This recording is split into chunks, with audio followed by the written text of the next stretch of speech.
मैं doctor Disha Sonar Khanowar, Marvel skin hair and laser clinic, Latur, Maharashtra, यहाँ consultant. मित्रों, हम में से कई लोगों को रूसी या डैंड्रफ इस परेशानी का सामना करना पड़ता है। रूसी मतलब हमारे सर पर मृत कोशिकाओं का जमा होना। कई बार शैम्पू करने के बावजूद यह रूसी नहीं जाती है। तो आज हम इस रूसी के कारण और निवारण दोनों के बारे में जानेंगे। रूसी किसी को भी हो सकती है, परंतु कुछ लोग रूसी होने कम उम्र में या ज़्यादा मात्रा में रूसी होने के लिए प्रोन होते हैं। इसके कई कारण हो सकते हैं, जैसे ड्राई स्किन, रूखी त्वचा पर रूसी ज़्यादा होती है क्योंकि नैसर्गिक जो तेल होता है वो निकल जाता है, इसलिए रूखी त्वचा से डैंड्रफ ज़्यादा हो जाता है। दूसरा कारण है कुछ हेयर स्टाइलिंग प्रोडक्ट्स, जेल्स या फिर डाई का इस्तेमाल ज़्यादा करना, जिससे एलर्जिक रिएक्शन होकर रूसी ज़्यादा हो सकती है।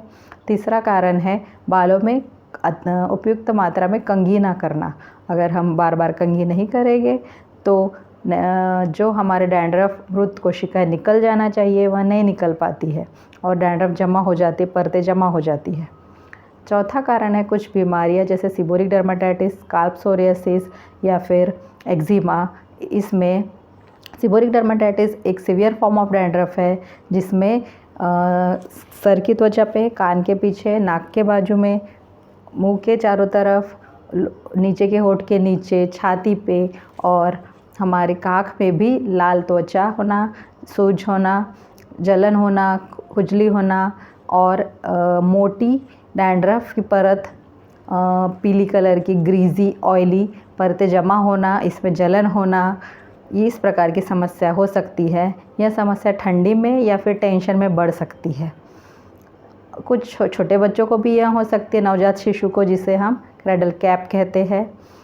कुछ लोग डैंड्रफ के लिए प्रोन होते हैं, जैसे हमारे सर की त्वचा पर कुछ फफूंद या बुर्शी जिसे कहते हैं फंगस यहाँ कॉमेंसल होती है, मतलब वहाँ रहती है, जैसे पिटोसम ओवल और फिर मेलासेजिया ग्लोबोसा।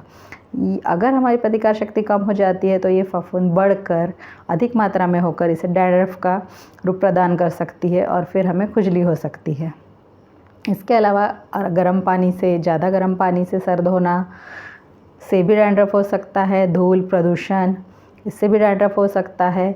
कई विशेषज्ञों के अनुसार विटामिन बी, जिंक और ओमेगा 3 फैटी एसिड्स खाना में कम मात्रा में लेने से भी यह हो सकता है। तो मित्रों, इसके लिए हमें क्या करना चाहिए? सबसे पहले तो हमें, जैसे बाकी बीमारियां, सर त्वचा की या बालों की बीमारियों में हमें डाइट पे या बैलेंस डाइट मतलब आहार पे ध्यान देना चाहिए। तो हमें इसमें फल, सब्जियां और बीन्स, लेग्यूम्स, हर टाइप की बीन्स, लेग्यूम्स, फलियां, इनका समावेश, ड्राई फ्रूट्स, सीड्स, नट्स, इसका समावेश रोज़ के खाने में करना चाहिए। नियमित व्यायाम करना चाहिए। हमें स्ट्रेस नहीं लेना चाहिए, टेंशन को कम करना चाहिए। इसकी वजह से हमारी प्रतिकार शक्ति बढ़ेगी और हमें डैंड्रफ से छुटकारा मिलेगा। इसके अलावा अगर बार बार डैंड्रफ आ रहा है तो हमें हमारे त्वचा रोग विशेषज्ञ से मुलाकात करनी चाहिए। कंसल्ट करने से वो हमें कुछ टैबलेट्स और कुछ शैम्पूज़ देंगे और इसकी मदद से हमें डैंड्रफ निकालने में मदद होगी। कुछ शैम्पूज़ होते हैं, मेडिकेटेड शैम्पूज़, जिसमें केराटिनोलाइटिक एजेंट होते हैं, जैसे ZPTO, टार, स्टेरॉयड, और कुछ anti dandruff, anti fungal agent होते हैं, जैसे कीटोकोनाजोल, साटाकेनाजोल, साइक्लोपोरेक्सोलामीन, सेलेनियम सल्फाइड। इन शैम्पू से हमें सप्ताह में 2 या 3 बार वॉश करना चाहिए और इसके डैंड्रफ कम होने के बाद भी सप्ताह में 1 बार इसका इस्तेमाल अगले 4 सप्ताह तक जारी रखना चाहिए। पहले हमें अपने बालों को गीला करना चाहिए, उसके बाद एंटी डैंड्रफ शैम्पू हमें धीरे धीरे उसमें स्काल्प पे लगाना चाहिए, सर की त्वचा पर 5 मिनट रुककर फिर हमें ठंडे पानी से, क्लीन पानी से, स्वच्छ पानी से इसे धो लेना चाहिए।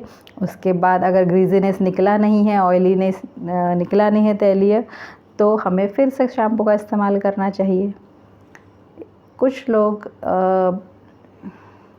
कुछ हमारी दिनचर्या की चीज़ें भी हमें बदलनी चाहिए, जैसे अगर हम ड्रायर का इस्तेमाल करते हैं तो हमें वो बंद करना चाहिए। ड्रायर से त्वचा ज़्यादा ड्राई हो जाती है, सर की त्वचा, और फिर उसमें डैंड्रफ हो सकती है। कभी कभी अर्जेंसी में हम उसे इस्तेमाल कर सकते हैं, उसे 10 इंच दूर से इस्तेमाल करना है।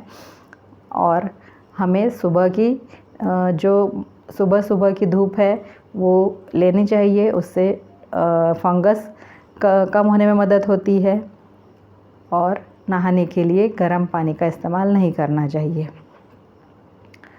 कुछ लोगों के दिमाग में कुछ मिथ्स या मिथ्स है या कुछ गलत भावनाएं हैं, जैसे कि किसी को लगता है कि डैंड्रफ ज़्यादा हो गया तो बाल ज़्यादा झड़ते हैं, परंतु जिनको बाल नहीं है उनको भी डैंड्रफ हो सकता है। डैंड्रफ होना और बालों का झड़ना, इसका कुछ खास रिलेशन नहीं है। दूसरी बात है, जिसे डैंड्रफ है उसकी कंघी अगर हम इस्तेमाल करते हैं तो क्या हमें डैंड्रफ हो सकता है?